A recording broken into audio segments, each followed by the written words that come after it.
Welcome back to another episode of Is Fitz Happy? I'm Luke. I'm Emma. And this week we're discussing Chapter 9 of Ship of Magic, A Change of Fortunes. The beginning of this chapter, this chapter in general, is broken down into three sections. First we have Paragon, and then we have the majority of it, which is Kennit, and then a small after section of Wintrow. Yes. So we start with Brashen here. Coming up to Paragon. Paragon is hearing some footsteps. Obviously, he cannot see because he is disfigured from Igrit. Sure, we can go with Igrit. That works. Or is that the way that we were pronouncing it wrong before? No, I said Ergot before. Igrit. Igrit, yeah. Igrit. We had one person chime in and say, I've always pronounced it the French, Igro at the end instead of that. And I don't know. Igrit, I'm good with that. People will be annoyed either way. So yes. We'll stick with Igrit. People will know who we're talking about. But Igrit had Paragon disfigured, and Kennit had to chop his eyes out when he was on board. So he could not see anything, and he hears footsteps approaching him. And eventually Brashen speaks, and it takes a little bit to place him, but Paragon's like, oh, it's Brashen. Okay.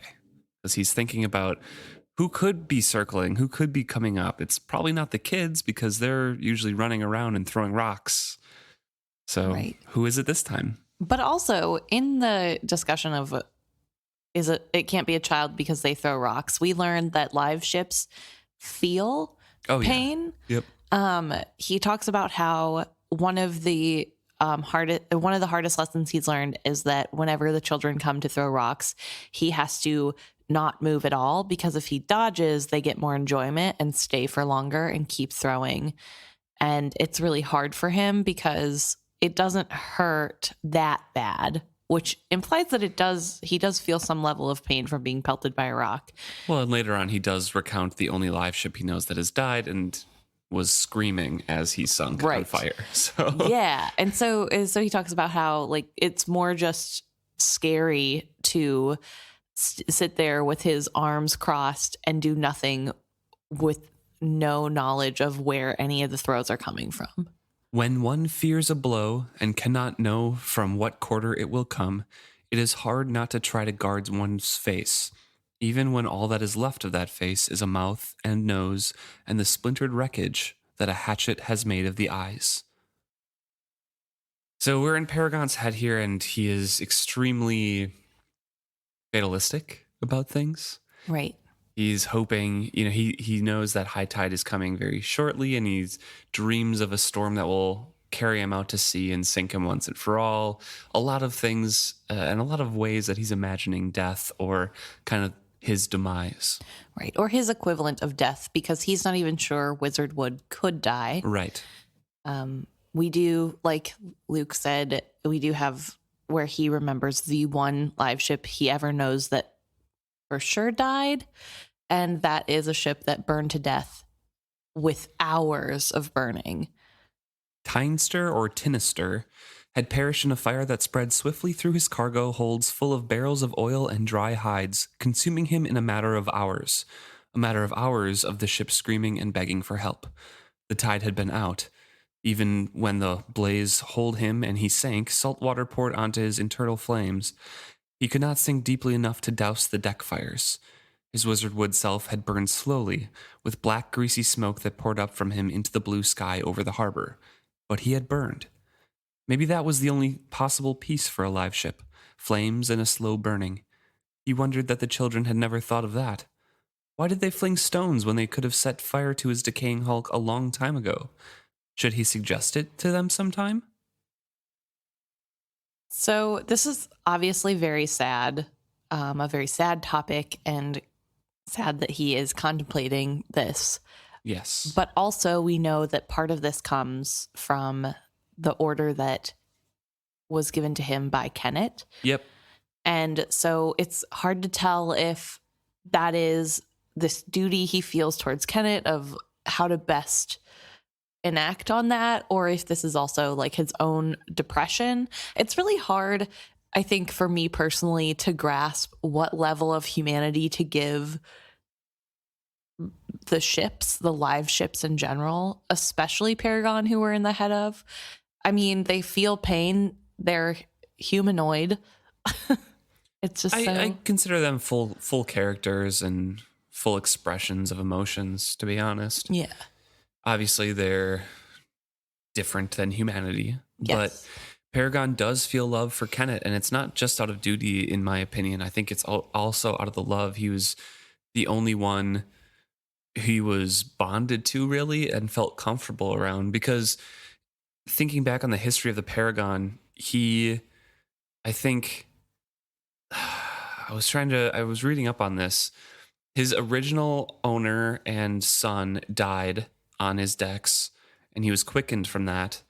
And then the widow refused to see him ever after. So like Vivacia, Right. he was born into the world and no one from the family wanted to visit him. He was considered bad luck from that point on, basically. It was given to a cousin died, and eventually that cousin's brother took over and sailed for like 18 years or 18 voyages or something. And his son was Lucto, who married somebody from the Pirate Isles area. Mm-hmm. And they settled on Key Island and had Kennit. And then Ygritte made a trade deal or some sort of deal with the husband, and Ygritte, of course, betrayed them all and captured everybody and killed most people. And so Kennit's mother is still on the island, and Kennit was taken aboard.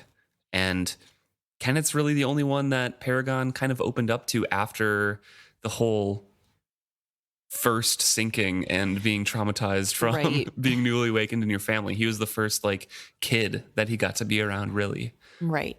So I think it is truly like the true friendship bond of like, hey, he wants to bury this horrible past that was done by this pirate. I'm going to do him this favor because my existence is nothing. So I think it's a bit of both depression and love for Kennit.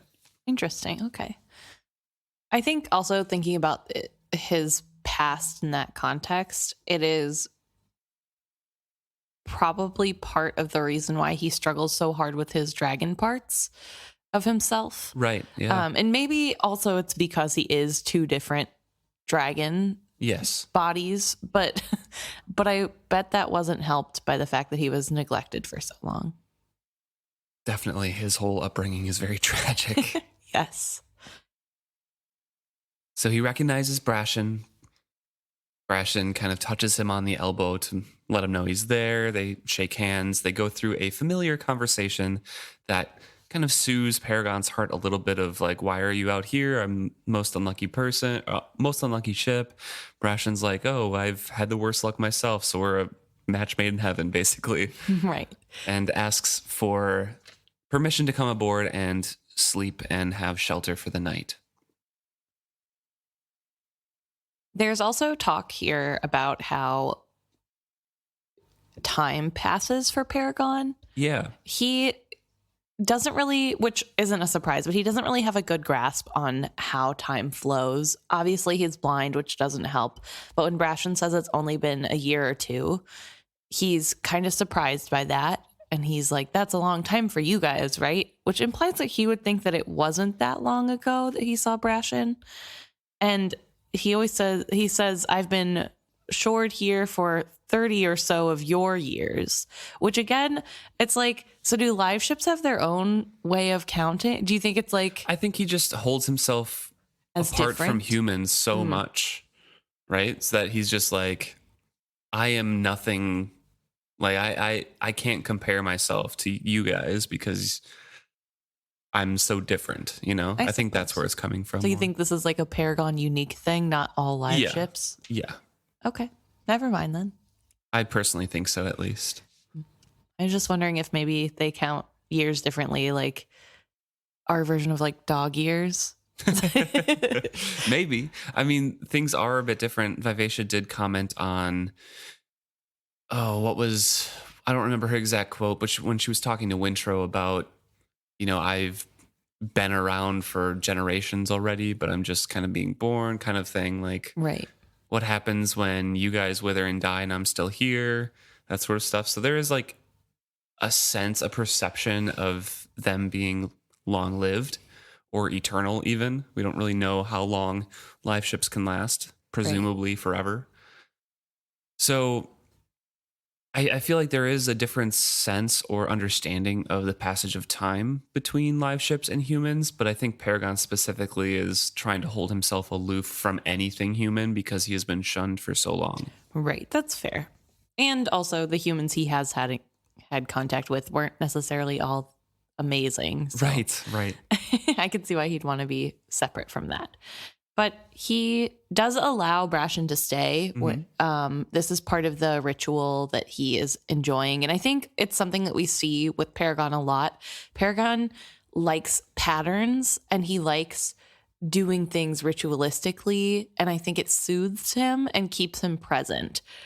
It seems. Just something familiar, but not the same. Yes. You know, like something familiar to him that he can recall later, or something that reminds him of a different time than just the present. Yes. And so they go through their little, like, oh, I'm the unluckiest ship in the world. And Brashen says, I'm the unluckiest sailor in the world. It's great. So Brashen is on, and he does warn Brashen that there's going to be a lot more rot since the last time he was there. So to be careful on the deck. Bound to be a bit more rot than the last time you sheltered here.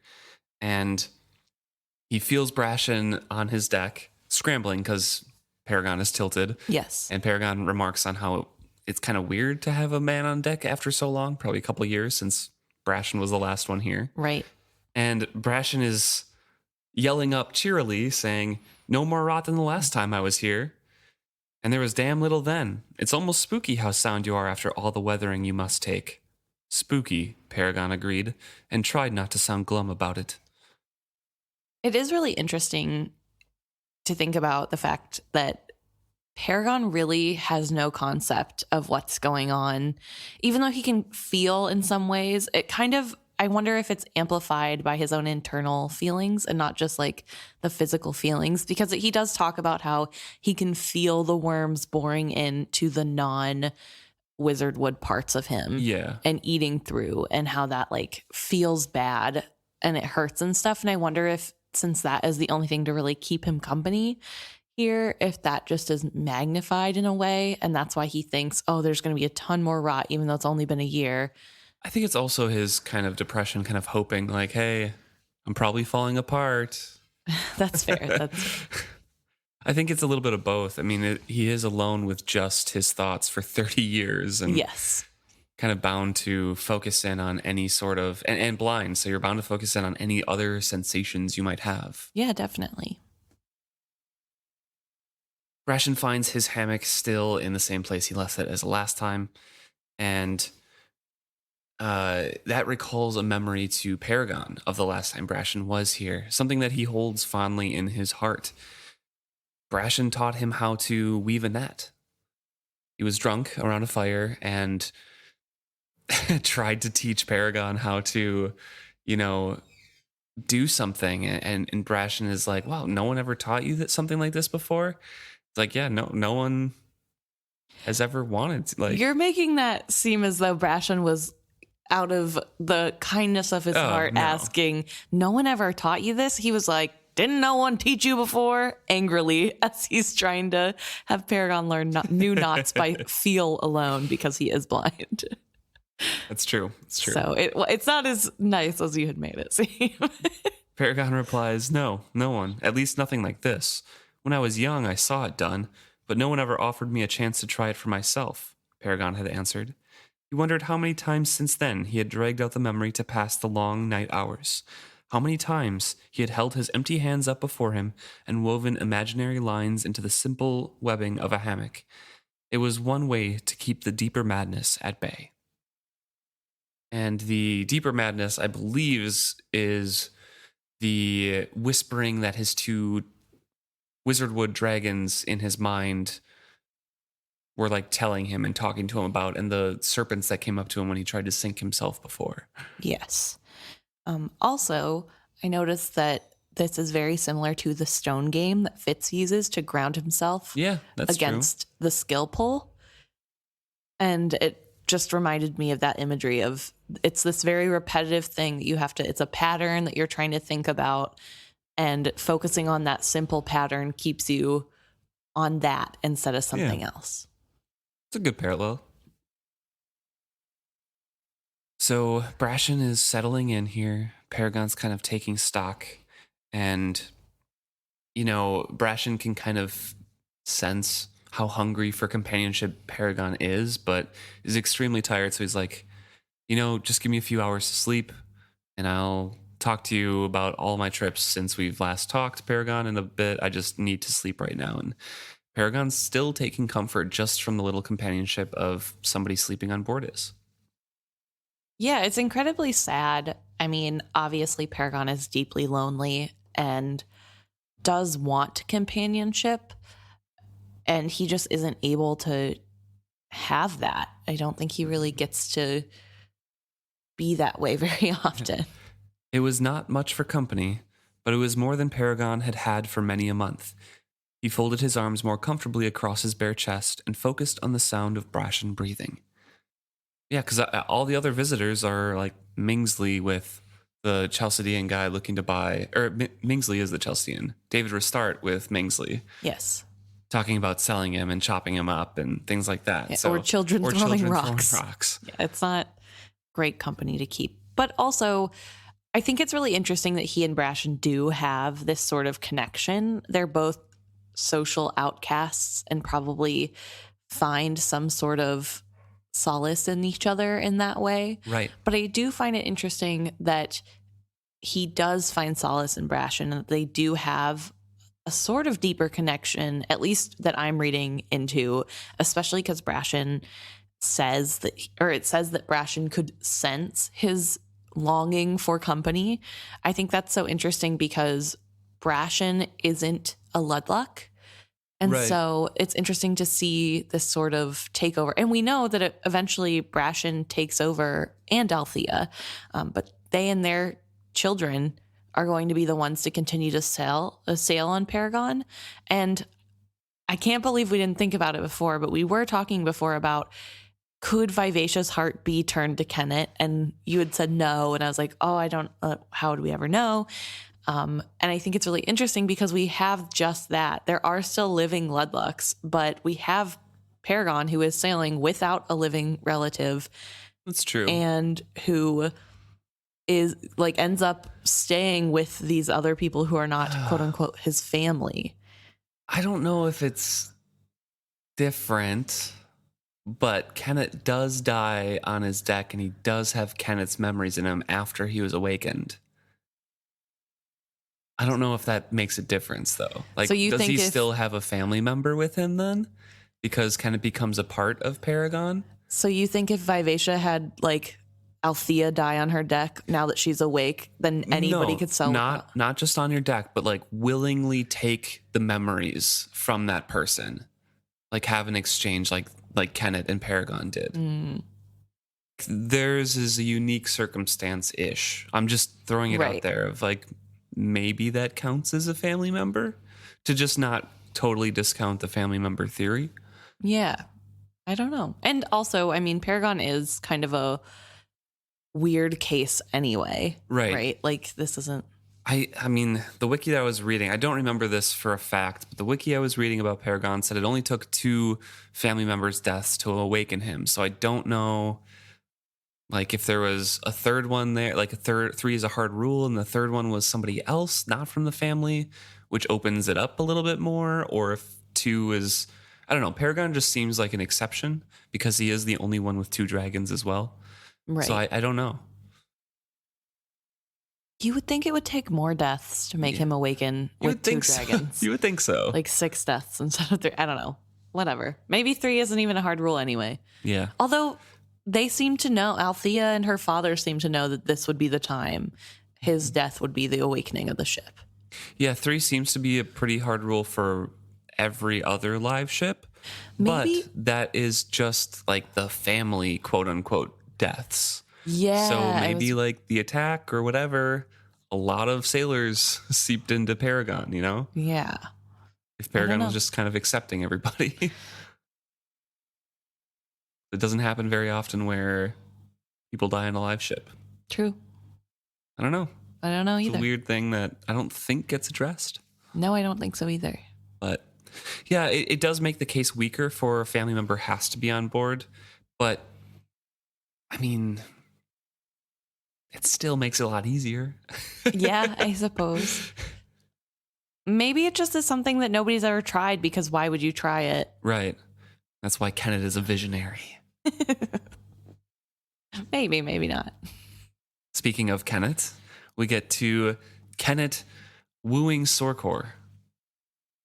He has spent out a lot of his money, his saved money, to dress up his captain's quarters, to buy opulent things, when it's pretty much against Kennit's grain to do so. He usually saves it for sensible things or has well-made, finely crafted, but more dull and, old money. Yeah, I wouldn't say dull. I would say like smaller in size. I said dull, just kind of an opposite of like the shiny, opulent, like here's Sure. my wealth kind of thing. Sure. More well stated and The cut of the clothes, not necessarily the gaudy print. exactly. So he's kind of done away with that to fully deck out his captain's cabin as well as he could from Divvy Town to impress Sorcor and to have a formal meal with him. It's only him, Sorcor, and the ship's boy, who he soon dismisses because the ship's boy was just serving and setting up dinner. Says they have wonderful like lamb shank and really nice wine, and The vintage of the wine would be lost on Sorcor, but it was more because he knew Sorcor would know the price of it. yes. And also Sorcor, even though he hates dressing up and being formal, that didn't stop him from eating like 3/4 of the lamb shank, apparently, which Kennit comments on. He and Sorcor had disposed a sizable lamb's haunch between them. Sorcor had eaten most of it. Not even formality could curb his appetite when confronted with any food a notch better than swill. Fair. So yeah, it's really just putting on a show for Sorcor here, and he's doing it because Sorcor, he mentions Sorcor's not only his right hand on deck, but his sounding line for the crew's temper. So it's kind of a continuation of the previous conversations that he had with Sorcor about, I want to change the tack of what we're doing. I want to go into this different way. How is everyone going to feel about it? Right. And yeah, just testing out if he can convince Sorcor this is a good idea, he can definitely convince everyone else. Yeah, definitely. So this dressing up of everything and putting on the fancy meal and the wine and everything, he says they had the desired effect upon Sorcor. Beneath the awe in the mate's eyes were beginnings of a gleam of avarice. Sorcor needed but to be shown to desire. And they toast to better things. Yes. I also do want to mention, this is not an important detail, but it did make me laugh a little bit to imagine that Sorcor's version of dressing up is a new shirt that is red and white striped silk, and then garish earrings that are mermaids with tiny pearls in their navel and green glass eyes. And I'm just wondering how big these earrings have to be Make it at least a couple inches. for there to be a tiny pearl and also eyes that he can tell are like green glass. So that just the idea of giant mermaid earrings, I got a good kick out of that. I kind of want a pair. If anybody knows any sellers on Etsy. But they do cheer to better things. Kennit is in full schmooze mode. Yes, and he's saying very soon. Soon we will have better things. Sorcor, of course, kind of knows something up. He's intelligent, and Kennit knows he's intelligent, so he's like, you have something specific in mind. Kennit says, only the ends. The means are still to be considered, and that's why I invited you to dine with me, that we might consider our next voyage and what we desire from it. Sorcor just basically says, I desire what I always desire, just to get a lot of gold and wealth. Rich booty and plenty of it. What else is there for a man to want? And this is an opening for Kennit to explain that there's much more that you could want. Power, fame, and security in one's riches. Comfort, homes and families safe from the slaver's whip. The last item had no place at all in Kennit's personal list of desires, but well he knew it was the fantasy of many a sailor. A fantasy he suspected they would find stifling were it ever granted to them. It didn't matter. What he was offering the man was what Sorcor thought he wanted. Kennit would have offered him sugared lice if he believed they'd be a better bait. And without knowing it, Kennit kind of offers him the perfect hook for Sorcor to kind of get interested in discussing it with Kennit. Right. But also, I wonder, why doesn't Kennit fear slavers or think that it's that big of a deal that slavers come by every now and again? Is he just accepting that's part of life? Or is this sort of like a, whatever, I never had to deal with it, so it can't be that bad? I think a little bit of both. One, yes, he's never had to deal with it. Sorcor kind of goes in on him a bit too, because Right. Sorcor has personal experience. Two, he specifically says homes and families safe from the slaver's whip. Kennit doesn't have an interest in having a family that he has to go back to or be beholden to in any Right. way. So I don't think that's high on his list. And third, he brings up the profits that the slavers bring. So I just think he's thinking about the wealth, the power, Right. shaping this Divvy Town and the Pirate Isles into something that he can control and what Right. his vision is for it. So Yeah. not necessarily with empathy. Right. And I guess that's something he lacks as a character anyway. I just think it's so interesting given his background, where he was little better than treated as a slave on Igit. Oh my gosh. Ygritte. Urget. No. Nope. Ygritte. Igrit. Okay. This is going to mess me up forever. He was treated as little better than a slave on Ygritte's ship. And so I find it Often interesting. worse. Yes. And I find it Even. interesting that he can't take from that and be like, yeah, I hope that never happens to anyone else. But also it is Kennit that's asking a lot of Right. that character, I guess.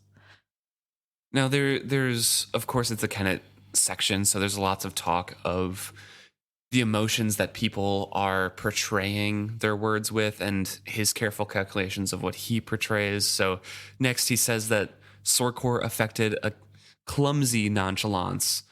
So it's more wording from Hobb just to say that Kennit sees right through Sorcor, Yes. to the soul of who he is. And that he's just not as sophisticated. Yeah, and he's proven wrong a little bit, but it doesn't faze him later. Right. So Sorcor's rebuttal is that you have to be born into that lifestyle. That isn't Yeah. something a man can just choose to do.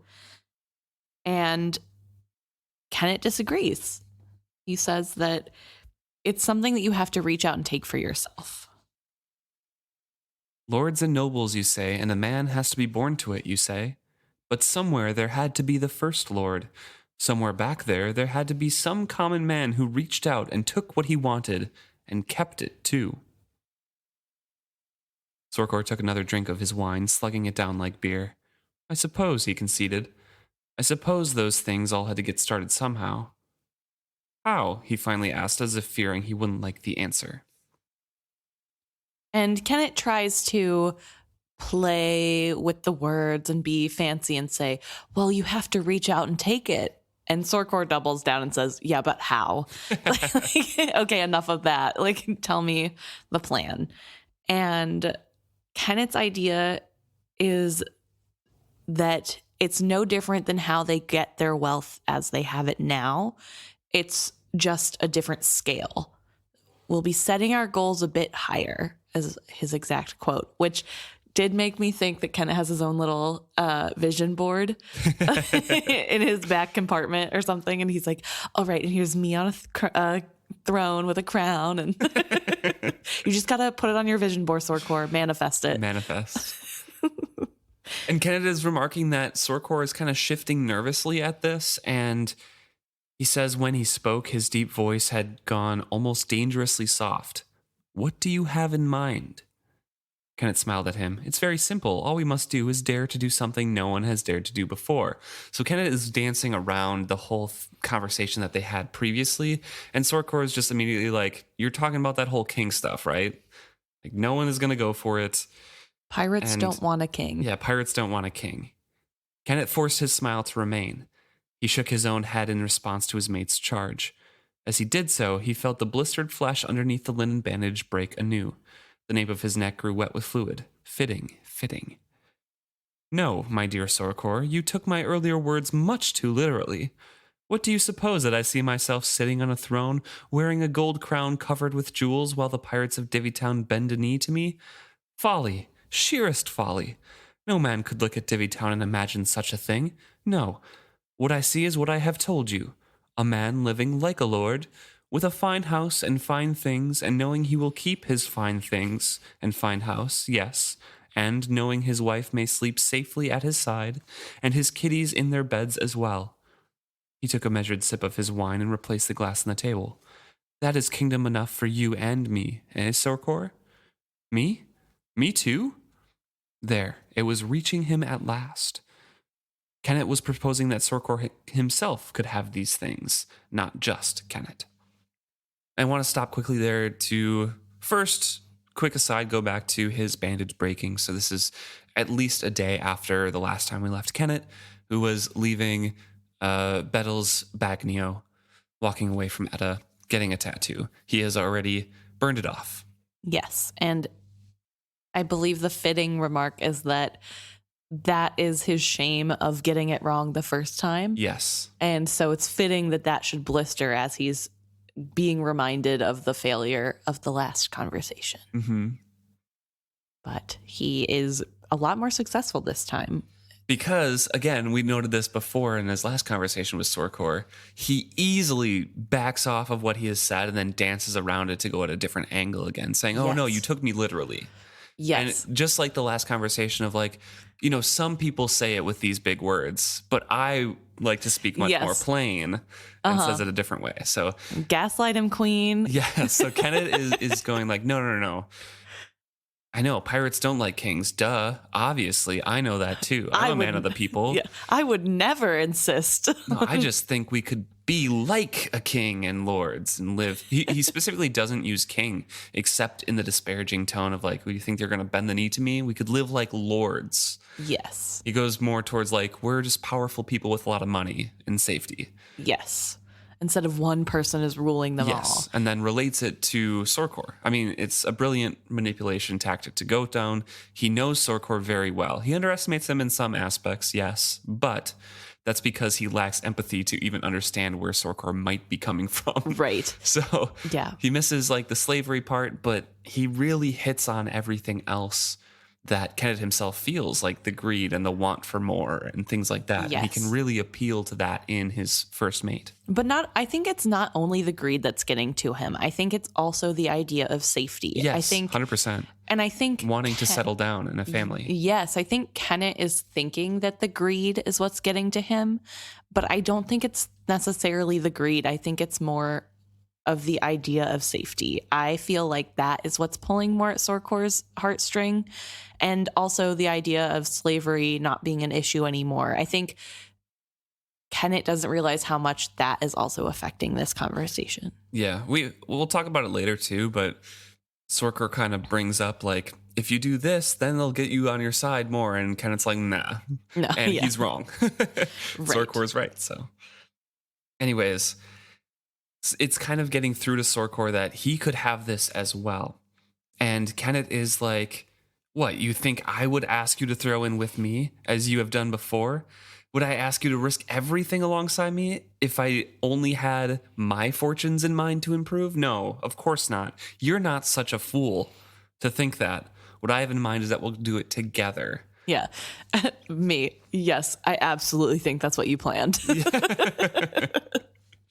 He says, no man will be forced to throw in his hand with ours. No, it will be a free alliance of free men. So again, playing on we have no leaders. We just want to be richer. And emphasizing freeness. Yes. The free men are choosing freely their own choice. And I think that also is like a big winning factor for Sorcor. So after asking like a direct question to Sorcor, so what say you? Sorcor kind of looks away from Kennit's eyes and he has to look around the opulent room, which is what Kennit planned.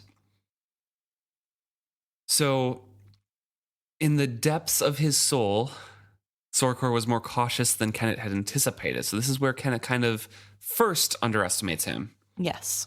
And he says something that I specifically wanted to highlight and read out because it really shows Sorcor is way more intelligent and self-aware than a lot of any other pirate is kind of given an opportunity to be like a character in general.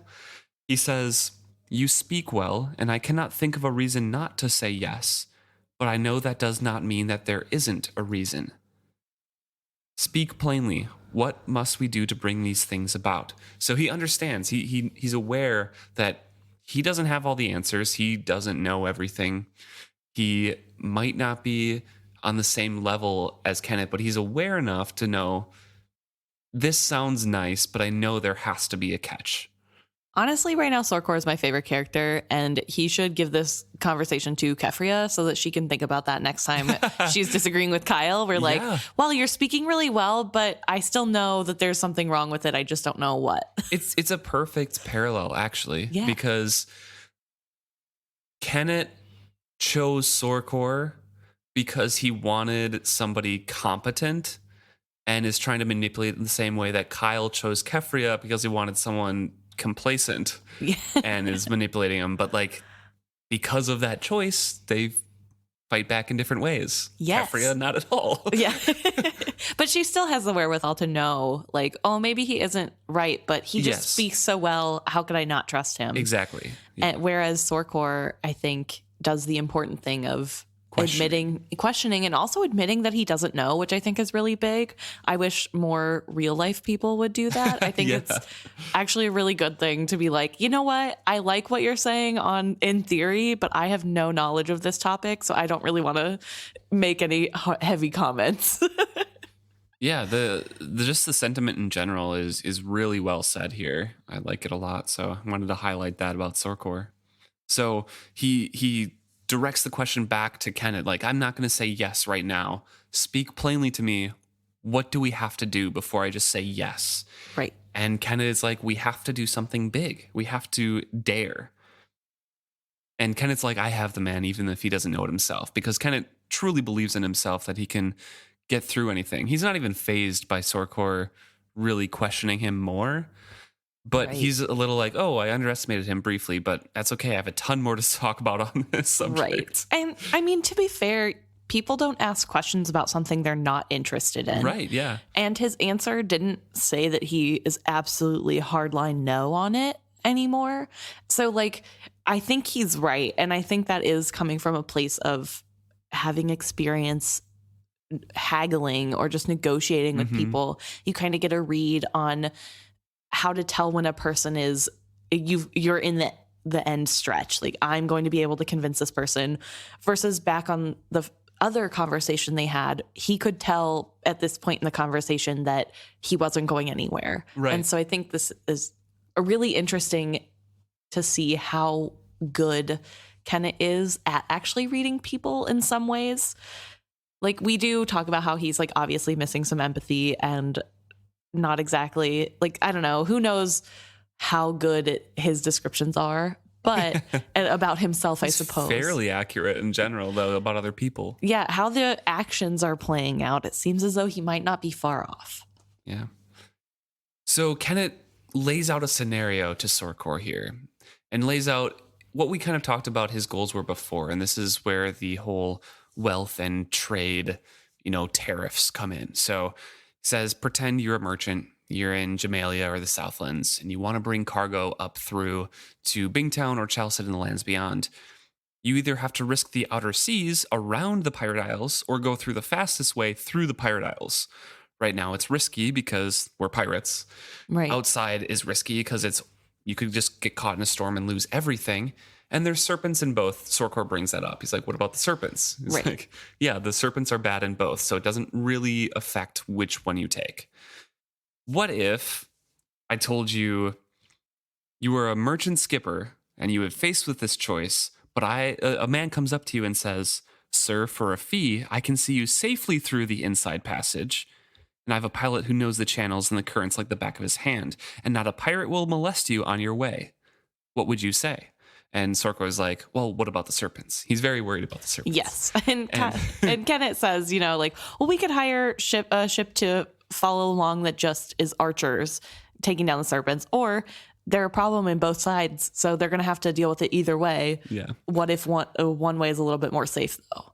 Yeah. So Sorcor narrows his eyes and he's like, okay, I'd say, how much is this going to cost me?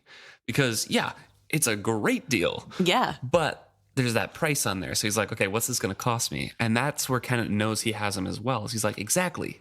I'd name you a fat price and you'd be willing to pay it because you'd just add that fat price to your goods at the end of your run, because you'd know you'd get through safe to sell those goods. Paying a fat price for that assurance is much better than sailing free and taking a big chance you'll lose it all. Sorcor immediately says it wouldn't work.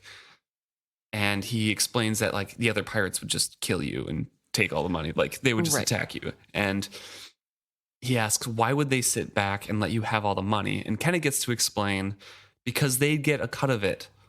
One and all. Every ship that came through would have to pay into a treasury, and everyone would get a cut of that treasury. Plus, we'd make them promise that there'd be no more raids against us or our towns. Our folk could sleep peaceful at night, knowing that their daddies and brothers would be coming home safe to them, and that there'd be no satraps' boats coming to burn their towns and take them as slaves. He paused. Look at us now. We waste our lives chasing their ships. When we do catch one, then it's bloodshed and mayhem, and sometimes for naught. Sometimes the whole ship goes down, cargo and all. Or sometimes we battle for hours, and what do we get? A hold full of cheap cotton or some such trash. And then he explains, like, meanwhile, satrap soldiers and ships are taking our villagers as slaves and sending them off. Really kind of painting the picture and latching on to this whole part that Kennit really doesn't care about, but he knows most pirates do. About that sense of safety, about the slavers and everything like that. And that does hook Sorcor. Right, because there is this sense of futility, right? We have the pirates who, to make a living, to be able to live on the pirate isles, these outcasts get together and they chase after ships and risk their lives doing it and sometimes get nothing. Yeah. And while they do that, they have slavers coming to their shores to take them back or to take new people. Yeah, and the big thing about the idea that Kennit presents that Sorcor latches onto is when he says, instead of risking our lives to attack every 10th ship that comes through and perhaps come up with nothing, we'd get a cut of every cargo on every ship that passed through our waters. We'd control it all, at no risk to our lives save what any sailor must face. Meanwhile, as our home and families are safe, the riches we garner, we keep to enjoy. An idea dawned slowly in Sorcor's eyes. And we'd say no slavers. We could cut the slave trade's throat. No slave ships, no slavers could use the inside passage. Kennit knew a moment's dismay, but the fattest trade to be fleeced is the slaves' trade ships. They'd be the ones that would pay the most to get through fast and easy, with their cargo alive and healthy still. What percentage of their wares do they get through? Men, Sorcor interrupted harshly. Women and kiddies, not wares. If you'd ever been inside one of those ships, and I don't mean on the deck, I mean inside, chained up in a hold, you wouldn't say wares. No slavers, Kennit. Slavers made us what we are. If we're going to change that, then we start by doing to them what they done to us. We take their lives away. Besides, it's not just that they're evil. They bring the serpents. The stink of the slave ships is what lured the serpents into our channels in the first place. We get rid of the slave ships, maybe the serpents will go too. So he explains a little bit more that they bring disease, things like that, and just finishes on no slavers. Right. And Kennit just has to say, all right then, no slavers. And he says he never suspected Sorcor had an idea in his head, let alone that he'd felt so passionately about something. A miscalculation. He looked anew at Sorcor. The man might have to be discarded. Not just yet, and perhaps not for some time, but at some point in the future he might outlive his usefulness. Kennit decided he must keep that in mind and make no long-range plans based on Sorcor's skills. And then just smiles at him and agrees with him. Right. First, I do want to talk about how it's a little concerning the way Kennit talks about slaves. He does talk about them as though they are cargo, just a different kind of livestock even. So of course you would fleece them for money because who cares? And it's really hard to read somebody who thinks so little of human life. But I'm also in awe of Sorcor for standing up to this point. And I think it's amazing that he had the idea in the first place to say, no, let's just not ever let slavers come through, which is more brave than like 90% of the traders at or old traders, I guess, in Bigtown. And here he is given the opportunity to be a leader. And he's like, okay, we're going to get rid of one of the most horrible things to happen on this planet, and it's slavery. We're going to stop that right now. And I think that's really big of him to like, that's what he's sticking his neck on the line for. Because I'm sure Sorcor knows how dangerous it is to go against Kennit in any way. Kennit is a pirate too. Yeah. But I think it's big that he's like, this is something I believe in and I don't think it's right, and we're going to stop it from happening. And Kennit basically just agrees because he has to have Sorcor on board with him. Like he needs Sorcor to handle the rest of the crew and kind of direct everything. Right. And he finishes it like, yes, you're right. Of course. Yeah. No slavers. That's fine. We just can't tell anybody about anything about this right now because, other pirates might want to be the first ones to try it. And there's going to be a free for all. We have to get people to follow us and follow our decision first. So Sorcor, from this point of saying like no slavers and having that agreed upon by his captain, feels like he's more of an equal at this table in this discussion. And so he's kind of contributing back to this whole conversation of not just questioning like, speak plainly, what do we have to do? It's like, okay, then where do we get people to follow us? Like what's the next step? And Kennit says, finally, the question he had been leading him to ask. Kennit came swiftly back to the table. He forced himself to pause for the drama of the moment. He's so dramatic. He's such a theater kid. And he says, we make them believe we can do the impossible by doing things all others deem impossible, such as, say, capturing a live ship and using it as our main vessel. Sorcor scowled at him.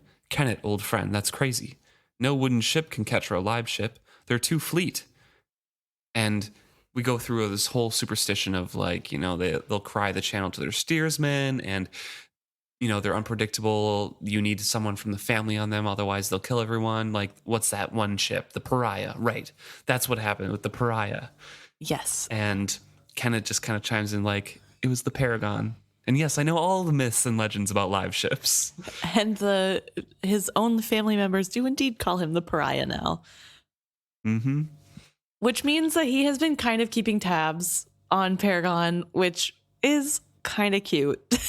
That like, I don't know. I shouldn't say that. He's like this murderous dude that like literally doesn't even think slavery is that bad. But I mean, it's good that the like one positive influence on his life. Maybe it's more because he doesn't want him to sail again and blab about everything. So he has to keep. Never mind. That made it less cute. Just a little bit of both, I think. Yeah. He's still a selfish person. Right. But I also want to mention that in this conversation, before he talks about going after the live ship, it is mentioned that Kennit refills Sorcor's full glass of wine to full again and just simply tops up the one sip he has had of his wine. So he is definitely trying to get Sorcor a little drunk so that he's a little bit more amenable to. It seems to be working because he's also standing up for himself more than he probably would. Hey, yeah, that's true. Backfired a little, I guess. Kennit says here then, yes, he's called the Paragon. I know all the old myths and legends, but that's what they are, myths and legends. I believe a live ship could be taken and could be used, and if the heart of the ship could be won over, you'd have a vessel for piracy that no other ship could stand against.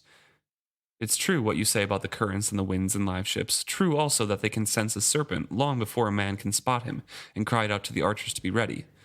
A live ship would be the perfect vessel for piracy, and for charting out new passages through the pirate isles, or battling serpents. I'm not saying we should forsake all else and go hunting a live ship. I'm just saying that if one comes our way, instead of saying there's no use in pursuing it, let's give it a chase. If we win it, we win it. If not, well, plenty of other ships get away from us. We'll have lost no more than we had before. Why a live ship? Sorcor asked bewilderedly. I don't get it. I want one, that's why. Well then, I'll tell you what I want. For some odd reason, Sorcor thought they were striking a bargain. I'll go along with it. We'll chase a live ship when we see them, though I don't see much use to it, not that I'll admit that to the men. In front of the men, I'll be as hot to go after them as a hound on a scent. But you make me this balance. For every live ship we chase, we go after the next slaver we smell. And we board them and throw the crew to the serpents and see the slaves safe back to a town. No offense to your judgment, Captain, but I think that if we stop enough slavers and do away with the crews, we'll gain the respect of the others a lot faster than by capturing a live ship. Kennit did not mask his scowl. I think you overestimate the righteousness and morality of our fellows here in Divvytown. I think they'd be as likely to think us soft-headed fools to waste our time pursuing slavers only to free the cargo. And Sorcor takes him through like what it actually means to be a slave, but this is the big time that Kennit underestimates Sorcor. This is truly what does win the hearts over to Kennit. Right. And Sorcor does know what he's talking about, probably because he has a little bit more humanity than Kennit. But either way, he is right, like you said. And I think it's really interesting that Kennit is surprised that Sorcor is treating this like a negotiation when Kennit himself has been making it seem like that's what this is, that this It's is an offer. free men Yeah. getting together with other free men to make choices, and he distanced himself from that king title. So it's really interesting to see him so put off by Sorcor forgetting his place, so to speak, when that's the vibe he's been selling. Right, yeah. So I don't know. I just found that really interesting that he's so upset about it. And he does begrudgingly agree. I do like the very uncharacteristic response to probably surprise that Sorcor asked why a live ship. Yes. Of just saying, I just want one. I don't know. I wonder if that was his response because he didn't want to fully give Sorcor anything else. He just hadn't planned on that question. And so it's like... He has his reasons, of course, but yeah, I don't think he has a way to deflect, and it just kind of surprised him. Yeah. Yeah, every time a live ship is chased, they have to go after a slaver. And Sorcor gets into why he feels so vehemently about slave ships, about how he was captured as a slave, that he wasn't meant to be a pirate. He didn't want to be a pirate. He was kind of forced into it because he was a slave and forced to work in a shop that, saw men coughing blood. A tanner's pit. A tanner's pit, yeah. Coughing blood from all the chemicals and the smokes and things there. And one night he killed 2 men and escaped and had nowhere else to go. So he became a pirate. It's really interesting when he talks about the options that were available to him. He says when he escaped, he could have gone north, but it's all ice and snow and barbarians, which is interesting because I believe this is not just like the mountain people. This is like also the 6 duchies that he's like, no, they're crazy barbarians. I'm not going there. And then he could go back to the south to Chalced, which I think implies that's where he's from originally. He doesn't say Chalced anywhere in here. Well, he says back south where a tattoo would mark me as an escaped slave. Could be Jamalia as well. Oh, I suppose, yeah, because they also have slavery. Mm-hmm. But yeah, so the area he's from, he can't go there because they'll know he's a slave, and anyone could take advantage of that fact by knocking him out and taking him to his old owner and getting a payday. And the cursed shores he could go to, but then he'd have to live like an animal until some demon drained his blood. So no, he didn't want to do that either, and the only thing left was the Pirate Isles and a pirate's life. But it's not what I would have chosen, Kennit, given the chance to choose. There's damn few here that would have chosen this. For every live ship we chase, we run down a slaver. That's all I'm asking. I give you a shot at your dream. You allow me one at mine. Fair enough. Kennit declared brusquely. He knew when the final bargain had been set out on a table. Fair enough then. For every live ship, a slaver. And they make the deal. Mm-hmm. And it's the deal that wins Kennit the throne. Yeah. Because both things happen. Yes. Yes. Well, it's really interesting because Kennit really is underestimating human nature, I think. Yeah, the power of empathy is very strong. Right. And Kennit doesn't understand that. Yes. And the idea that people who were also, I mean, the people who come to the Pirate Isles are people that are very down on their luck, that have nowhere else to turn.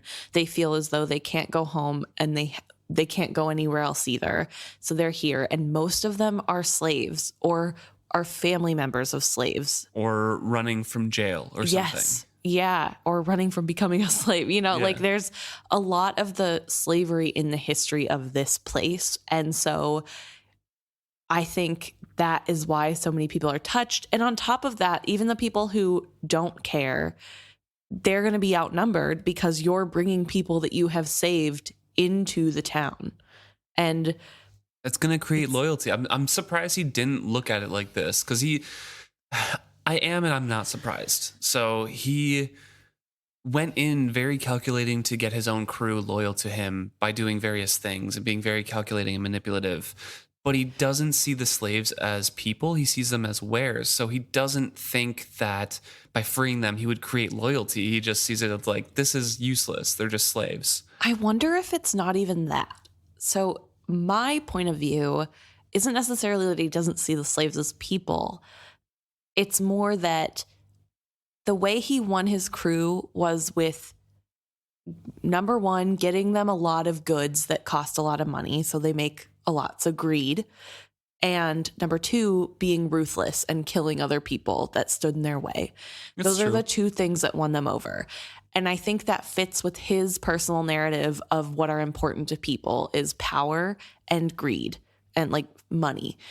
And so he can't imagine a world where someone would just simply be grateful that you got them out of a bad situation enough to where they would follow you. He thinks you have to prove that you're the strongest in something that's more, I guess, manlier or just that gives them profit immediately and doesn't see that people would be grateful in that way. So it feels, I don't even know if it's about him not seeing slaves as humans. I think it's more only thinking about things through his personal lens of what would make him follow somebody, which he wouldn't ever do. But, and also his low view on the people in general of they're so simple, they just need money to follow. Well, that ends Sorcor and Kennit's section with a bargain struck. And we move on to Wintrow, who has a bargain taken away from him. Yes. And we find Wintrow at home off of the ship. This is the next day. This is after Althea has come home. But Althea is not there. It is just Wintrow, his grandmother, his mother, and his father.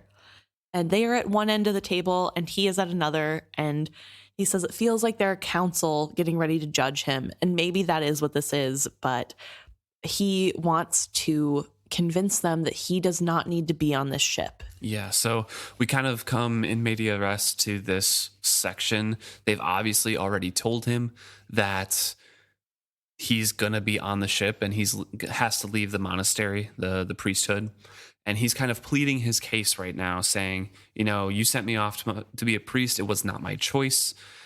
I didn't want to go. I begged you, Mom. Like, he recounts all of these kind of sad stories of when he was leaving. And then he kind of, next paragraph, he kind of says, I did what you told me to do.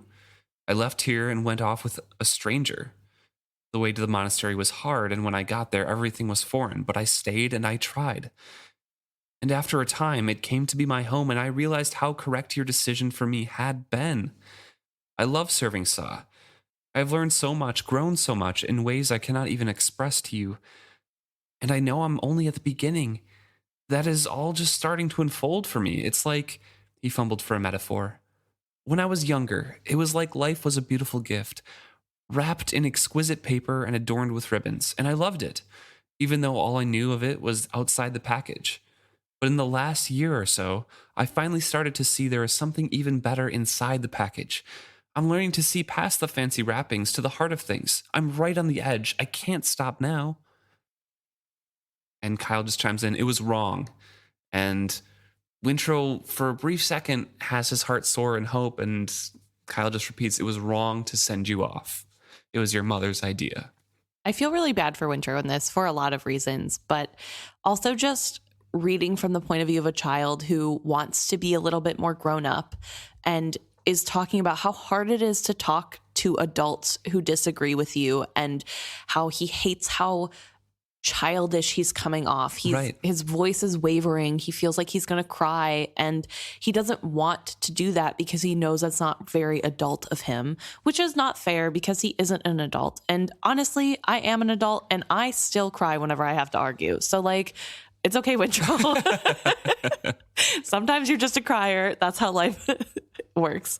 But he's struggling so hard and it feels so real. It really reminds me of when I was a kid and my parents were doing something unfair. Usually it wasn't me trying to get to a monastery, but I still feel like it is very relatable to have this feeling of like, I just want to prove to them that I'm more grown up and prove that like I'm making a good decision. And maybe if I just give them all the facts and show them how much this means to me, they'll change their mind. And he even talks about how while he's giving this speech, there's in the middle, he's looking at each family member and trying to find some little hint of sorrow or feeling like they're doing something wrong. And he can't really find it. He says his mother was the only one to show any signs of uneasiness. He kept trying to catch her eye to make her speak her thoughts, but her gaze slid away from him to his father. The man looked as if he were carved of stone.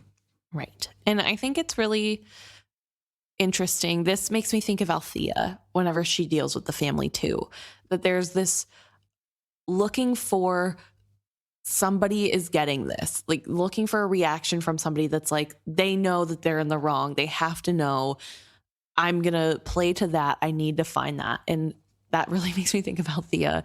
But here we have Wintrow really trying to plead with them. And Kyle just gives him, it was wrong of us to send you. Mm-hmm. And of course, puts the blame on his wife as though he had no hand in the matter at all. It's like, yeah, against my instincts, we sent you off. And I knew it was a bad idea. I should have trusted my instincts. And now we have to, it's proved it was a bad decision now. So now we have to take you back.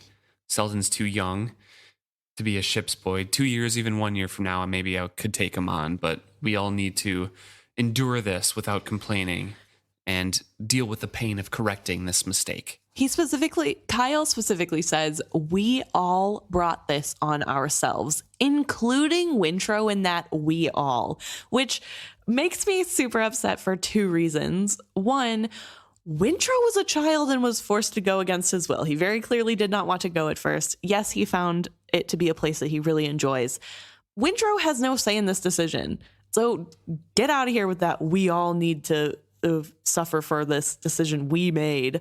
Second of all, he just got done saying it's not his fault this happened. It was Kefria's fault because she made the decision. But now we're all going to pay. It just, I hate Kyle. I hate him. I hate everything about him. He says, yeah, we all have to endure the pain of correcting the mistake. It means that you women will have to manage on your own here for yet another year. Somehow our creditors must be made to wait, and you must do whatever it takes to wring a profit out of our holdings. Those that cannot be made profitable must be sold to shore up those that can. It means another year of sailing for me and a hard year, for we will have to sail fast and traffic in what is that which is most profitable. And for you, Wintrow, it means a single year in which I must teach you all you should have learned in the last 5. A single year for you to learn the ways of a man and a sailor. I think this is really interesting. Why do you think he's saying he only has 1 year to teach Wintrow? What does that mean? So from this reread, I think it's pretty obvious that Kyle means to be the captain of the ship off the ship, ultimately. He means to be like the director of the fleet. Mm.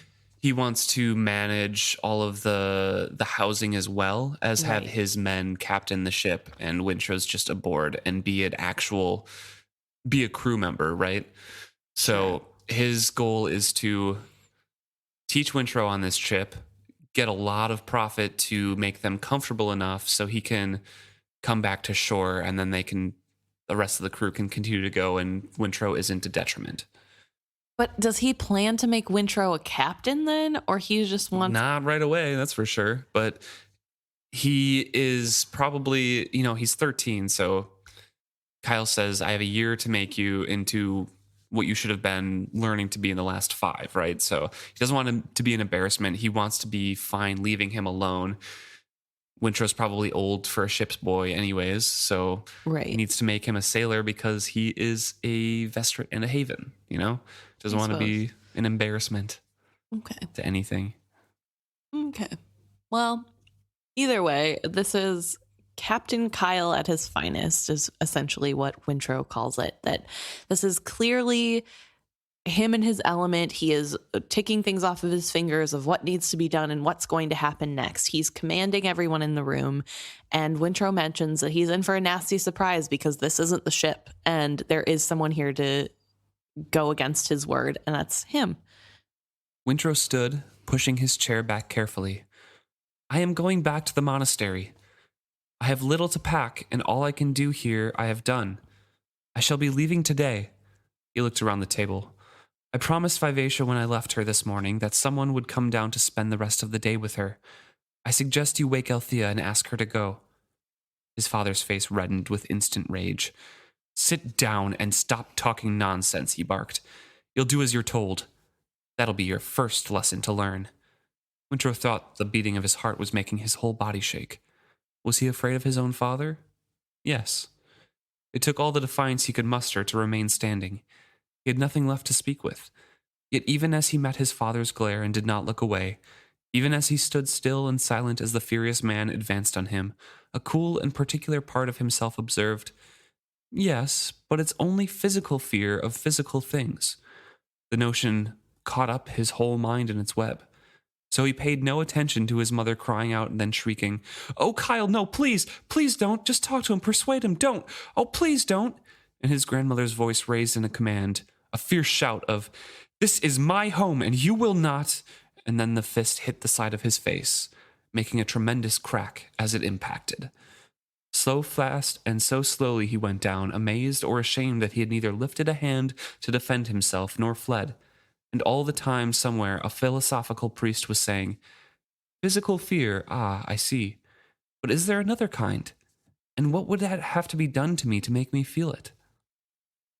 And he passes out. Losing consciousness felt like he was sinking down into the floor, becoming one with it, as he had with the ship, save the floor thought only of black darkness. So did Wintrow. He's out. And we have one of the more vile things of Kyle, at least the first vile thing. As of yet. Yeah, as of yet. The first vile thing he has done in front of Veronica.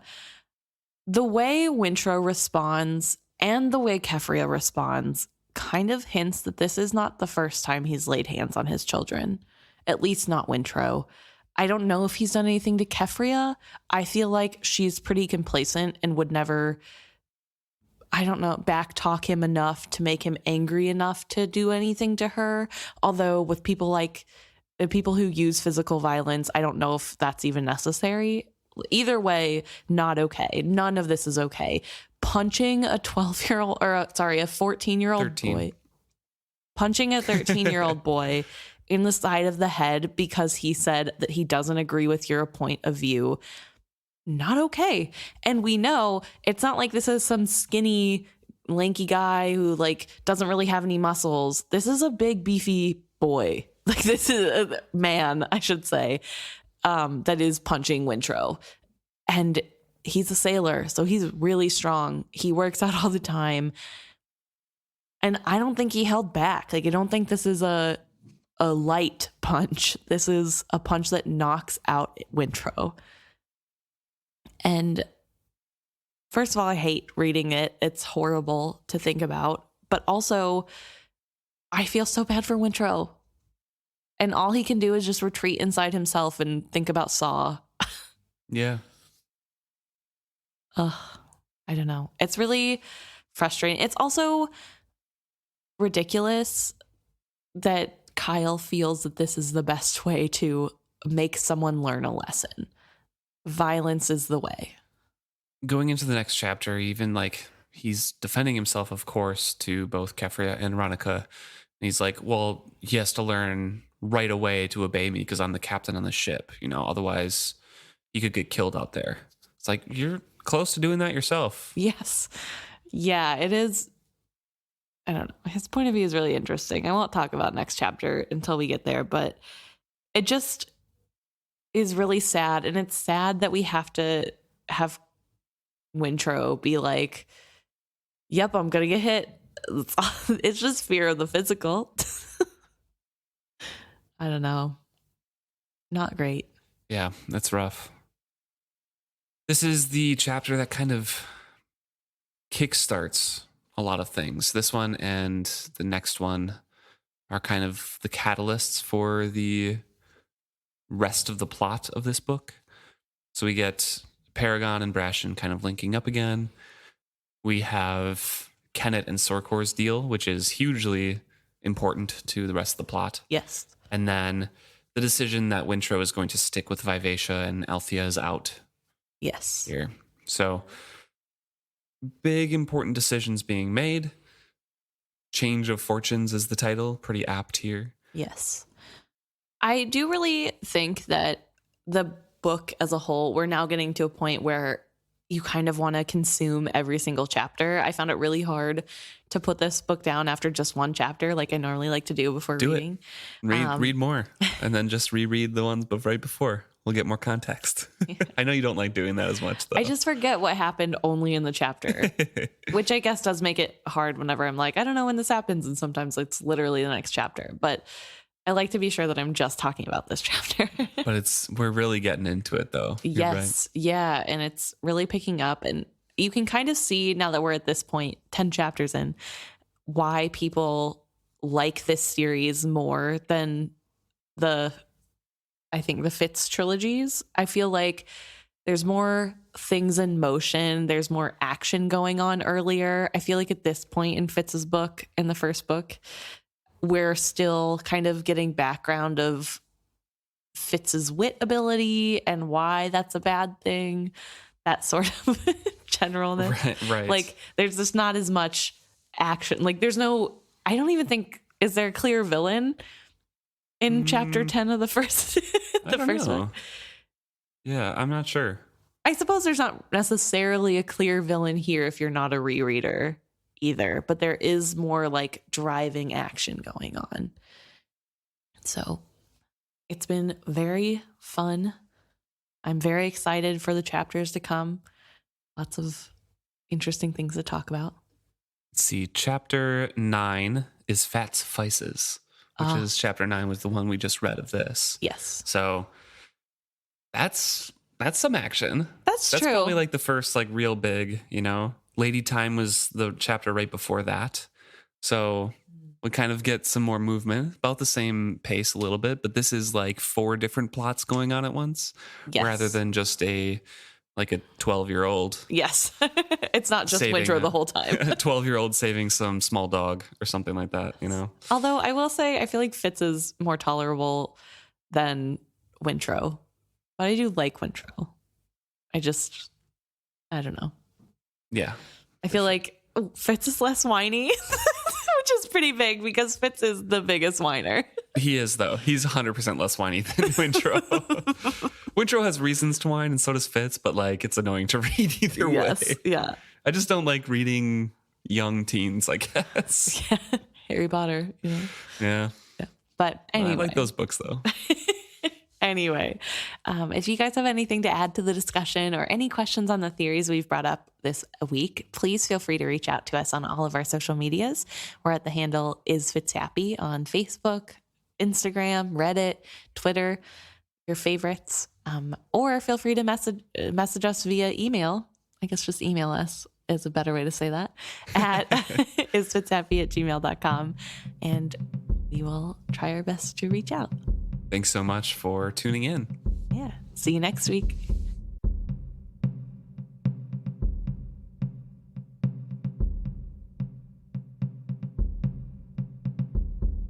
Now we're going to get into a little bit of discussion of what you guys have brought to our attention. First, we're going to start with an email from Kayla, which we got in regards to episode 118, where Wintrow is being told by Malta to come up. After he's, coiling rope in the bottom of the Vivacia during the funeral. Yes. Kayla is suggesting that perhaps the tone that Malta is giving him and the sarcasm is coming from the idea that Wintrow should have known they were on the dock or at the dock. I don't know how to phrase that. They were docking. Yeah, they were docked. Or, close to the shore because she's mimicking Kyle. Yes, and the movement of the boat would be different.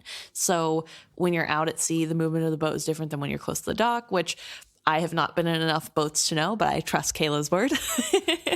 And so the idea would just be that whether or not Malta can tell the difference, Kyle probably was complaining that his son, quote, that idiot doesn't even know what it feels like to be docked. So she's potentially just playing off of that. She seems to take after her father and thinking anything that he says is right, and also that people are below her. So I think she also has some repressed anger towards Wintrow. Not really repressed, I guess, but she has some anger towards Wintrow, probably for abandoning her, because apparently they were super close before he left. Right. And that was her only her closest friend at the time. And he leaves, and then all of a sudden she's alone with her baby brother and the only kid then. I don't know. It's probably some response to that as well, where she's not very happy with Wintrow in general because now all of a sudden he's back and taking attention away and blah, blah, blah. Right. No. She's also spoiled. Yeah, it's definitely a complicated relationship, but I do think that was a really good thing to point out, because I didn't even think, I think was the one saying that why would he know there's no windows, and if you've been on a ship, you know that there's a difference. So, so just like Wintrow, I am a land lover and would not have known.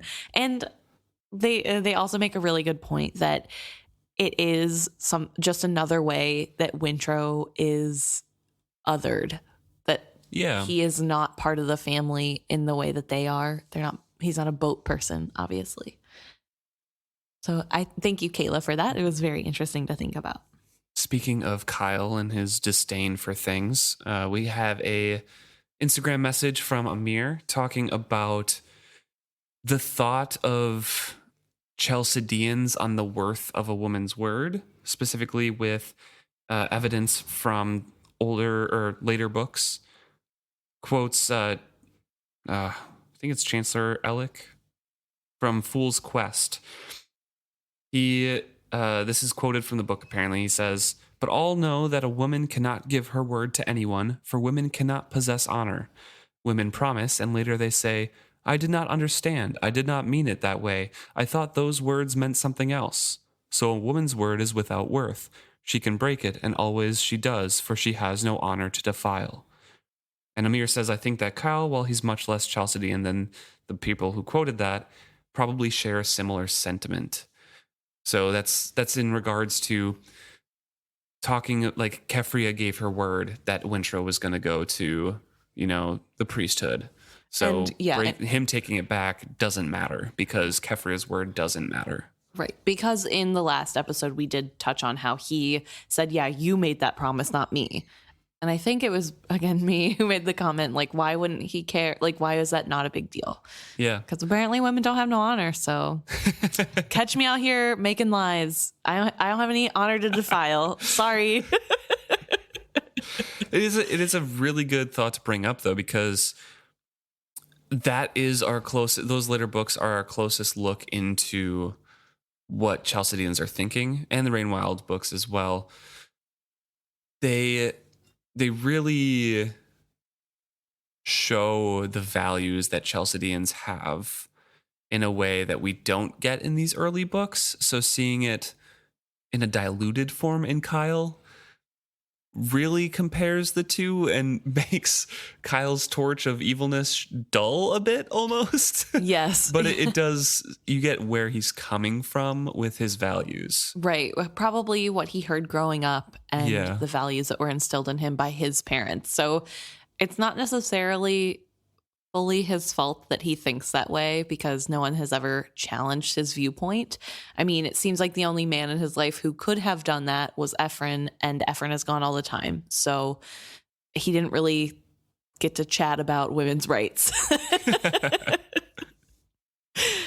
And attaching onto this conversation, we have a comment on that episode from, oh man, I'm totally gonna, it's an Instagram handle, so it's Nazer Nicholas, possibly.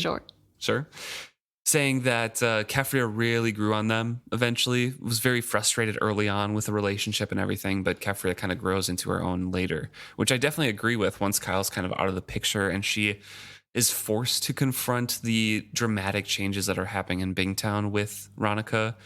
You know, also traumatic things, you know, the war that's brought there and everything. She does change a bit and does become better.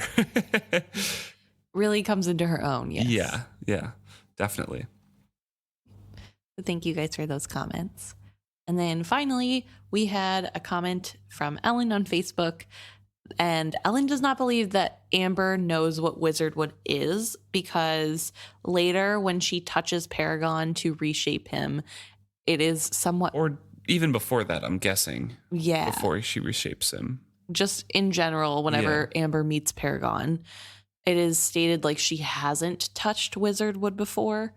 Although it isn't from Amber's point of view. We don't ever get that. So we don't know if, you know, she really hasn't touched it, or if this is just the biggest piece she's touched. Right. But it does call into question then why is she so disgruntled at Althea comparing her to Wizardwood? Right. And my first thought was, well, maybe it's because it's a freak of nature and she doesn't want to be referred to as such. But then I also was thinking, it feels odd that the Fool would think of something mystical as a freak of nature. Like, I don't think that's something the Fool would naturally think. But I guess that isn't the Fool, it's Amber. I don't know. I think Amber suspects stuff about Wizardwood, and I feel like there must be something in, you know, the future, the visions that they have, or something that just kind of throws a bad light onto live ships in some way, that it just makes that comparison unfavorable. That's fair. Yeah, I don't know, but that's a good call as well. I kind of just assumed, based on just that reaction, that Amber would have already known, especially living in Bingtown for 2 years and working in wood exclusively. Right. I know it's a very closely guarded secret, but with Althea brazenly saying, like, you know, there's people where you can get a Wizardwood charm for if you know, you know who to look for. I would assume that Amber would get into those conversations and with would those be people. Offered Wizardwood by someone who wants something made. Who knows? But maybe those small slivers don't really have anything, and an awakened piece is a lot different than just a hunk of cocoon. No, because Amber has a silvered hand, so even if it's not awakened, she would know what it is. Maybe there is a difference between the two, though. Oh, okay, so that's why it would be like... Yeah. Okay. I'm just... a speculation. Yeah, sure. I know she has a silvered hand, and yes, can see the history of each piece, but I'm just wondering if, like, that might be the reason why she doesn't know for sure, and then if she has touched it before. I don't know. Yeah, I don't know either. Or maybe she's never had one privately and couldn't take off her gloves. That's fair. That could be. I don't know. It's an interesting thing to bring up, though, because I would have suspected otherwise. Yeah, so good thoughts. We'll have to keep an eye on it some more. See what other hints there may be that she doesn't, if she gives any reasons why she doesn't like being compared. Honestly, I don't remember much of Amber's thoughts and motivations and conversations from this series. I remember her being very Fool-like in that she's constantly muttering to herself about, did I make the right choice? Did I choose the right path? Yeah, there's a lot of that, but I don't remember like the specific things that she gives out that the reader can pick up on. Right. And I'm really curious of, reading some of those things again and kind of fitting them into place in my mind. True. Because I know there's a huge conversation of, did I follow the right person, like Wintrow versus Althea? So, Well, yeah, and she doesn't know about Wintrow, so that's also part of it. but she was looking for the 9-fingered slave boy. Yes. That was like who she set out to be the catalyst, and she latched on to Althea instead. Well- and then she sees him later, and she's like, did I make the right choice? Right. But she's wondering if she followed the right person before that. And Althea does disguise herself as a boy. Yeah. And I don't know. Like, Yeah, there's a bunch of things there. I'm just saying, like, there's big decisions that she has to make. I just don't know the small things. Right. Like, we'll get there. yeah. Thank you, everyone, for reaching out. It's always fun to hear from you guys. And we really look forward to what you guys have to say next week.